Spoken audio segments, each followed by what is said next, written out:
Pater Patriae, Father of the State. Augustus was awarded this title on the 5th of February in 2 BC. It was a title that other Romans had actually held, most notably Cicero before him. But it was one that he will make a lot of. He was basically working in the same way that Roman fathers had done for thousands of years before. But he had in fact become the father of Rome, as it were. So if you look at this PowerPoint slide here, you can see that these are the main things that he would have been seen as giving the Romans as father of the state. So fathers guide, fathers protect, fathers ensure that the family line continues so that the right people can inherit. Fathers are responsible for religious duties. This was the ancient concept of pater familias, the head of the family. Augustus then had become the head of Rome. So here we are. This is where the historian Suetonius, who's writing under the Emperor Hadrian a couple of hundred years later, but he did actually have access to the imperial archives because he was kind of the librarian there. Suetonius talks about Augustus becoming father of the country in 2 BC, and he says this: there was a spontaneous initiative by the whole city to confer the title Father of the Country on Augustus, the commons first sending a deputation to him at Antium, where he declined the honour, and attempting it again in Rome, where a huge crowd wearing laurel wreaths met him outside the theatre, then by the Senate, who refrained from a decree or acclamation, but asked Valerius Messala to address him on behalf of the whole house. Messala spoke as follows: "May good fortune and the blessing of the gods shine on you and your family, Caesar Augustus.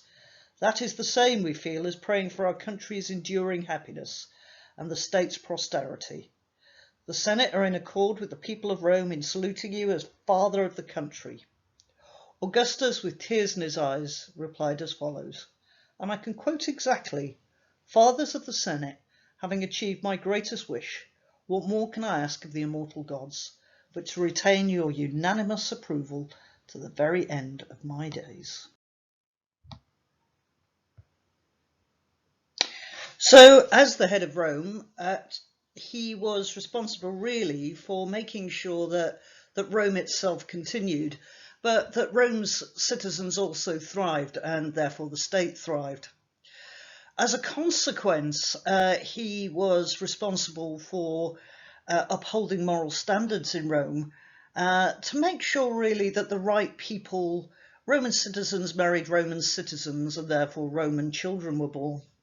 So there was a very stringent control really over the moral standards of Rome, and they liked to make out that Roman moral standards had declined and that it had led to an increase in greed and personal ambition. There was an idea really that had led to a political environment where individual politicians sacrificed the good of the state for personal advancement and enrichment. In other words, politicians had just become too greedy. And really, in order to make sure that Roman citizens were Roman citizens, women had to be strongly controlled. So they had to be kept pure in a sense. So a chaste woman did not have sexual relations outside marriage and only ever had sexual relations with her husband. And that is to make sure that Roman citizens were born to Roman citizens so that the right people could inherit. The only way to ensure the paternity of a child was to ensure that the mother only had sex with one man, and that has to be her husband, and that therefore meant that the Roman male could ensure that his estates were inherited by his biological offspring. Chaste women there were thought to have special potency in religious ceremonies, and men were not allowed to have sexual relations with any woman, providing they weren't the legal wife of a fellow Roman citizen. So the first literary source that you have for this particular topic is Horace Ode's 3.6 Moral Decadence, which is written in about 23 BC and focuses very much on the idea that the Romans have been suffering in recent wars. The wars against the Dacians, for instance, are mentioned because they have been corrupt. Either they have been adulterous, or that they have somehow neglected the shrine of the gods. So I'll read it through slide by slide if you just click on each audio, and then we'll have a little look at the analysis of it towards the end. So Horace Odes 3.6, Moral Decadence. Romans, though you're guiltless, you'll still expiate your father's sins till you've restored the temples and the tumbling shrines of all the gods, and their images soiled with black smoke. You rule because you are a little lower than the gods you worship. All things begin with them. Credit them with the outcome. Neglected gods have made many woes for sad Italy. Already the Parthians, the Manasses, the Pacorus have crushed our inauspicious assaults and laugh now to have added our spoils to their meagre treasures. Dacians, Ethiopians almost toppled the city, mired in civil war, the last feared for their fleet of ships and the others who are best known for their flying arrows. Our age, fertile in its wickedness, has first defiled the marriage bed, our offspring and homes. Disaster's streams has flowed from this source through the people and the fatherland. The young girl early takes delight in learning Greek dances and being dressed with all the arts, and soon meditates sinful affairs with every fibre of her new being. Later at her husband's dinners, she searches for younger lovers and doesn't mind to whom she grants all her swift illicit pleasures when the lights are far removed, but she rises openly in order to do so, and not without her husband's knowledge, whether it's for some peddler or some Spanish ship's captain or extravagant buyer of her shame.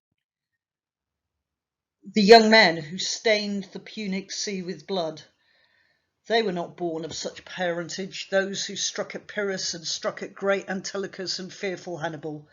They were a virile crowd of rustic soldiers taught to turn the furrow with the Sabine hoe, or bring in the firewood they'd cut at the instruction of their strict mothers, when the sun had lengthened the mountain shadows and lifted the oaks from the weary bullocks, bringing it a welcome time of rest with the departure of his chariot. What do the harmful days not render less worse than our grandparents' generation, or our parents that produced us even worse, and soon to bear more sinful children? Okay, so somewhere in the assignment sheet, you should actually, in the assignment box here, you should actually see a copy of this poem, and then the usual A3 sheet that we'd normally use in class as well. It's the usual thing, guys. All I want you to do is to actually find these next couple of slides in the poem and write it next to it. You can do this online. You know, you can use, if you use Microsoft Word, I just want some evidence that you've done it. I don't just want it to look as if you've returned the poem to me with no highlighting. So if you've read it and if you've actually added these things, can I suggest that you give me an electronic copy which is highlighted where you find these things in the text, and then you actually use the review tab with comments on to actually add the little things that you found here. So here's the analysis then of the Horace Odes. If you don't want to do the electronic version, you still want to use the books, that's absolutely fine. But could you evidence it, please, by taking a photo and then uploading that to MS Teams assignments? That's great. Thank you. Thanks. Bear with me, I'm still learning about this stuff, and it's very strange sitting here in my own house, sort of preparing all this remote learning material. Hope you guys are well anyway. So, according to Moral Decadence, why must the Romans rebuild the shrines of the gods? And what were those shrines currently like? It's all to do with decline. Rome has clearly declined, and therefore the Romans need to rebuild the shrines of the gods. The Italian god shrine in particular have been neglected. The Romans rule the earth. They are, of course, a little lower than the gods themselves. And There is evidence, for instance, that the gods are angry at the Romans' treatment of them. The Parthians have defeated the Romans in battle. The Parthian generals, Manasses and Pacorus, have caused the Romans to be defeated in Parthia, and they've taken the Roman standards. The implication, of course, being that Augustus will return those Roman standards and restore order to the state. And in this bit of moral decadence, it then starts to talk about not only have the Romans neglected the gods, but the current age is clearly corrupted because women are sleeping around and having children that aren't Roman citizens with just any Tom, Dick or Harry. So how do the Roman girls currently show that the current age is corrupted? The Romans have clearly defiled the marriage bed, children and homes. This has brought disgrace on Rome. And of course, blame it on the women. The women are particularly bad, according to Horace. The girls have been learning Greek dances with their sexual sort of wiles. And girls are just interested in meditating on sinful affairs. Maybe it was, of course, that the blokes were so boring, I'm not sure. But when the girls grow up, they go searching for lovers at their husbands' dinner parties and take up with peddlers and exciting races like Spanish ships captains, i.e. men of a lower status, which is absolutely horrifying to the Romans. Would never have been like this in the past, of course. The men of Rome in the past were much, much better, according to Horace. They destroyed Hannibal in the Punic Wars, that's the Carthaginian Wars. They were farmers who farmed the land with a simple Sabine hoe. They would plough the lands until night fell. But the current generation are worse than their parents and will therefore bear more sinful children. So historically, Augustus has persuaded the Romans to change their ways. You've seen some of the concerns that Horace has in this poem. You've seen that, according to Horace, the Romans have neglected their shrines, and in fact, in the Res Gestae, Augustus is going to have claimed to have restored 82 temples. Augustus persuaded the Romans to change their ways. He encouraged Romans to look on him as Pater Patriae, the father of his people, the one that would return religion to Rome, the one that would restore proper Roman traditional moral views. And as such, Augustus passes something called the Leges Julii, the Julian laws in 18 to 17 BC, which simply encourage marriage and child rearing. The idea being that if people chose not to marry, they weren't allowed to join in public games. Adultery was made a crime with severe punishments, and traditionally the head of the household would be responsible for arranging marriages and handling instances of adultery. Augustus then is simply taking on the role of the head of the household in Rome, that Pater Patriae, Pater Familias of Rome. There are other ways, of course, as well as which he acted as father of Rome, Pater Patriae. For example, he was given the responsibility of the household to make sure that children took an active role in religion. Augustus was simply, by restoring the temples, making sure that his children, the Romans, were taking an active role in religion. So Augustus simply took part in religious festivals on behalf of the family. Augustus was a member of almost every priestly college, and after Lepidus' death in 12 BC, he became Pontifex Maximus, that is the high priest. And at 2 BC, of course, he's given the title of Pater Patriae by the Senate. Augustus and Livia sort of became the mum and dad of Rome, as it were, to set an example, really, of how to behave to fellow Romans. So he seemed to care for his grandchildren. He taught them proper behaviour. And after the death of her son Drusus, Livia put aside her grief as soon as she'd buried her son. And Augustus's palace on the Palatine Hill was always modest. He never appeared in public in luxurious clothes. And rumour had it that Livia and Julia, his daughter, would also spin Augustus's clothes for him. So this is Horace Odes 3.14, better known as Augustus Returns. O citizens, conquering Caesar is home from the Spanish shores, who, like Hercules now, was said to be seeking that laurel that's brought at the price of death. May his wife rejoice in a matchless husband, having sacrificed to true gods, appear now with our famous leader's sister, and all dressed in holy ribbons. The mothers of virgins and youths now safe and sound, and you, O boys, and you, young girls, who are still without husbands, spare us any of your ill-omened words. This day will be a true holiday for me, and banish dark care. I'll not fear civil war, nor sudden death by violence, while Caesar has command of the earth. Go now, you boys, seek out the perfumes and the garlands, and a jar that's old as the Marsian war, if any of them have managed to escape Spartacus's eyes. And tell that graceful Neaera to hurry and fasten all her perfumed hair in a knot. If her hateful doorkeeper causes delay, come away.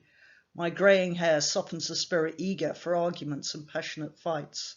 I'd not have endured it in my hot youth, while Plancus was consul.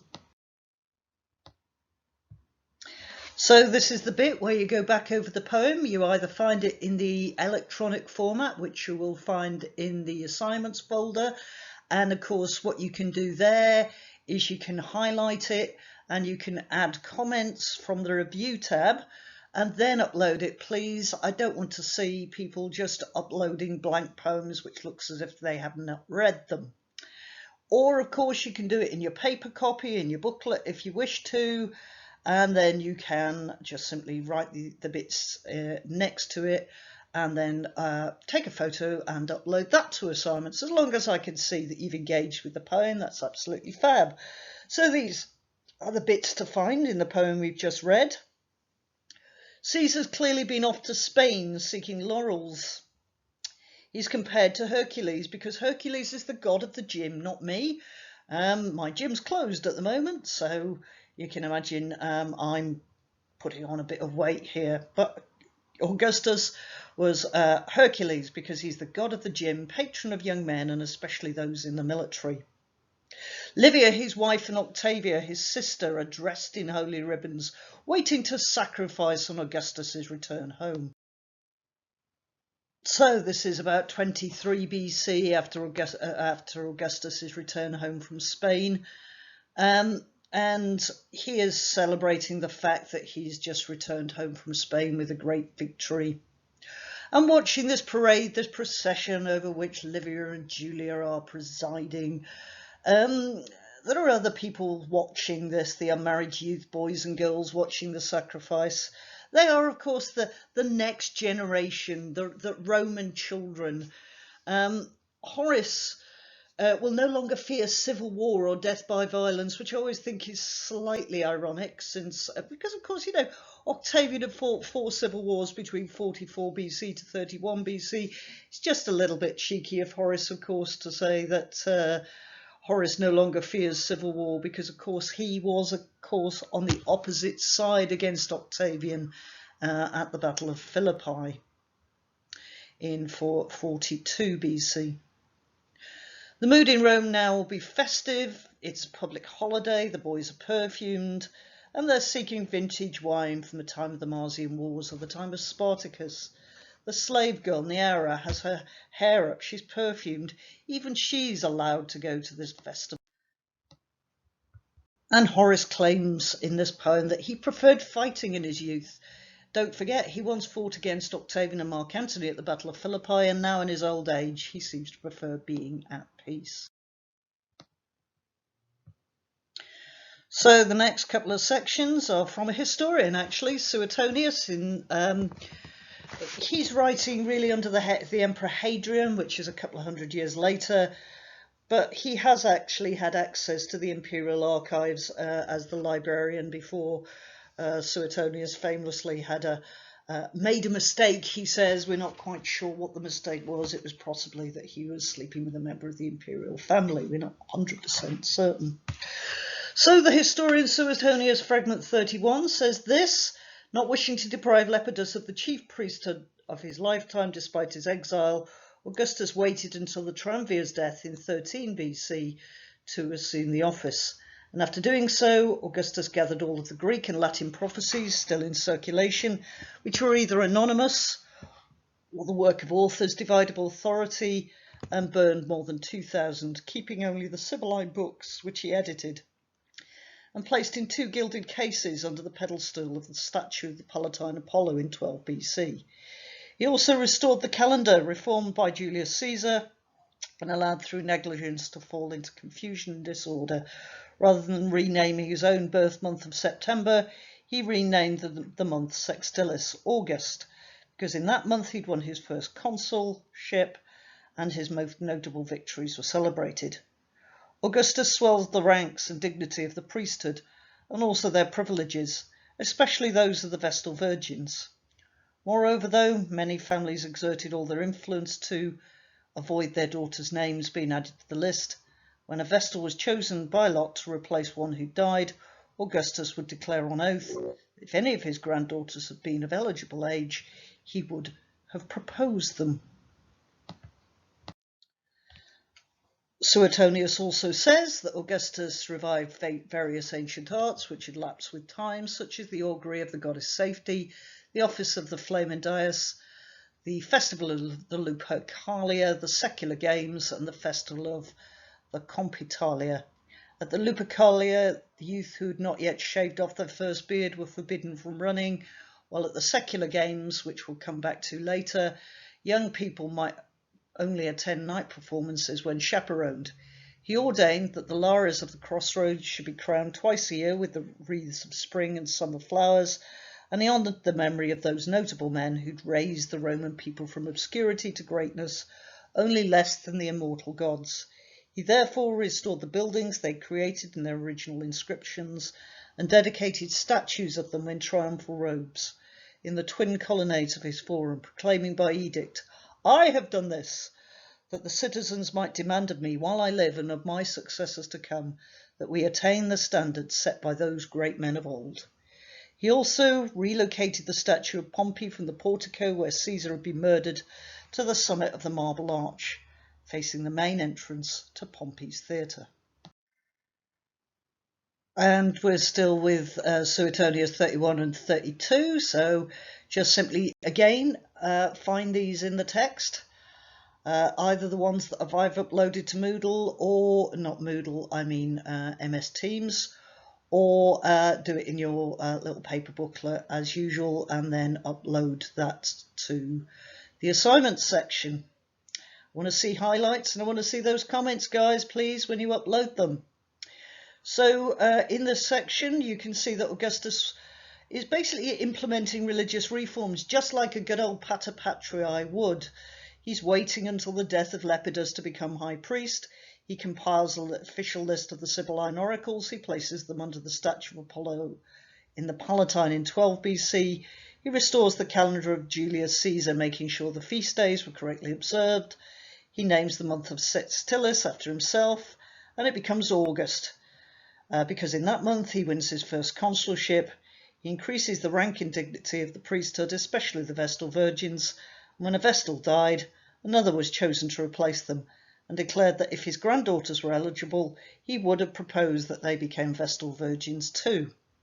Also in the Suetonius section, you can see that he revives several ancient religious rites of augury, of goddess Safety, office of Flamen Dias, festival of Lupercalia, secular games, the festival of Compitalia, the youth at the Lupercalia, that is I guess it's the wolf leaping festival, which is also mentioned in Virgil.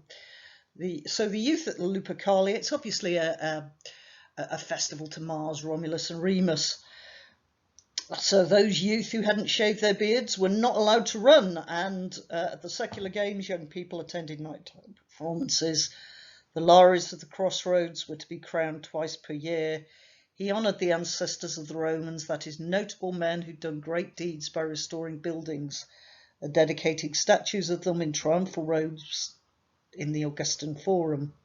He relocates the statue of Pompey, where Julius Caesar had been murdered, to the summit of a marble arch near the main entrance to Pompey's Theatre. We're told in Suetonius 34, Augustus revived existing laws and enacted new ones, for example on profligacy, adultery, chastity, bribery, and to encourage marriage and procreation among the senatorial and equestrian orders.